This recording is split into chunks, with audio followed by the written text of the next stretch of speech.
Olá a todos, me chamo Francisco Ias da Costa Dias, bolsista e discente pela Universidade Estadual do Piauí, Campo Cerrado do Alto Parnaíba, e vim trazer o trabalho com o seguinte tema: utilização de casca de ovo como fonte fertilizante no desenvolvimento inicial da moringa. Orientador João Valdenor Pereira Filho.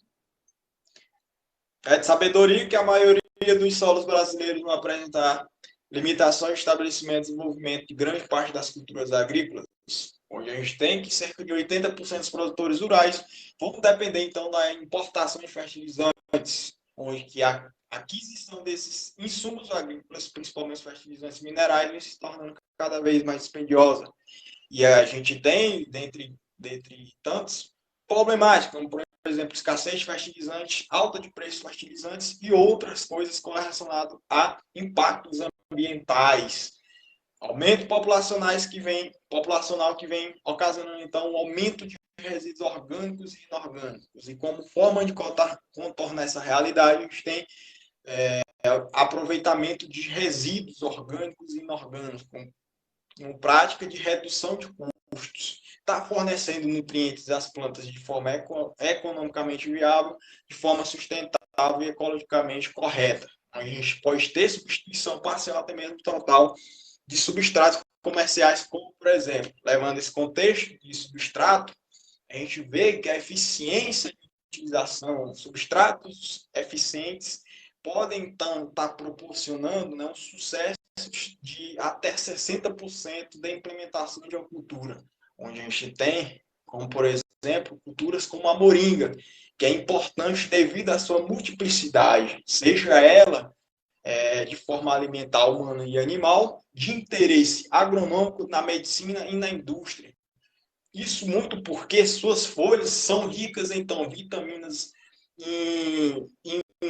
aminoácidos e minerais,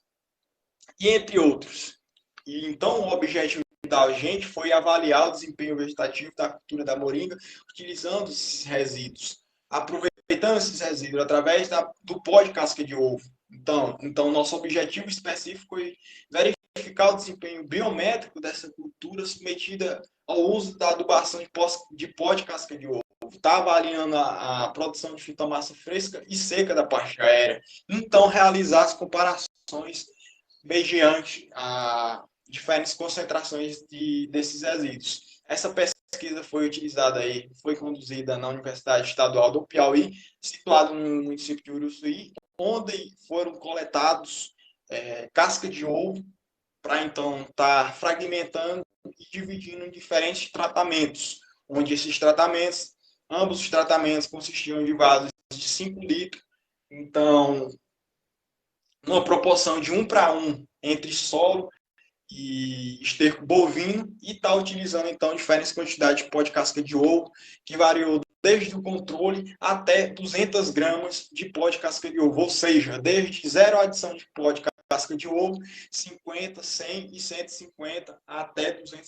200 gramas de pó de casca de ovo, mediante o delineamento experimental inteiramente casualizado, onde as variáveis foram altura de plantas, diâmetro de caule, número de folhas, fitomassa fresca e seca da parte aérea dessas plantas. E esses resultados foram então submetidos à análise de variância e as suas médias foram comparadas pelo teste de TU, que é 100% de probabilidade, utilizando o programa estatístico CISVAR. E a gente teve que a altura de plantas, diâmetro de caule e número de folhas esses dados foram significativos mediante o teste F a 1% de probabilidade. A gente teve que os melhores resultados obtidos em relação ao controle foi quando a adição de 200 gramas de pó de casca de ovo. Quanto à altura de planta, número de folhas, que é um fator bastante importante, onde autores vai estar elencando a concentração de cálcios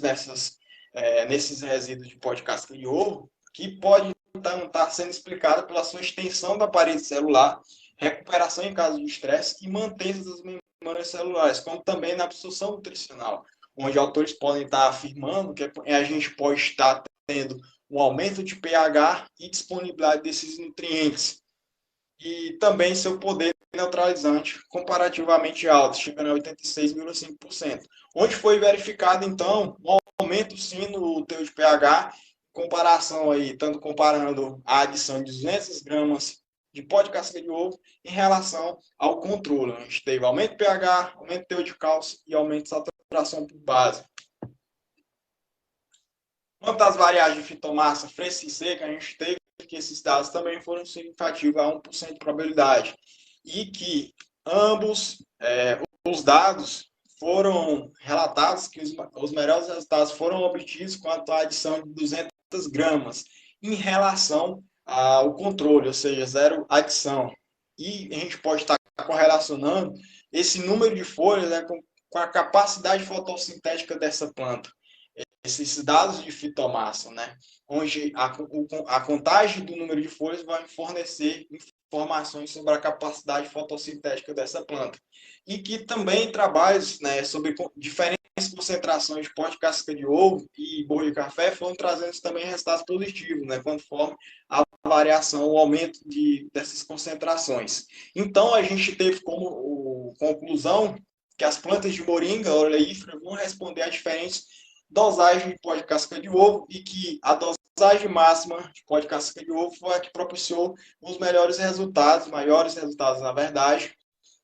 para os dados de produção de fitomassa seca e fresca da parte aérea, certo? E obrigado a todos aí pela atenção e principalmente aí a Universidade Estadual do Piauí pela concessão da Bolsa de Iniciação Científica como forma de preparação para o mercado de trabalho acadêmico.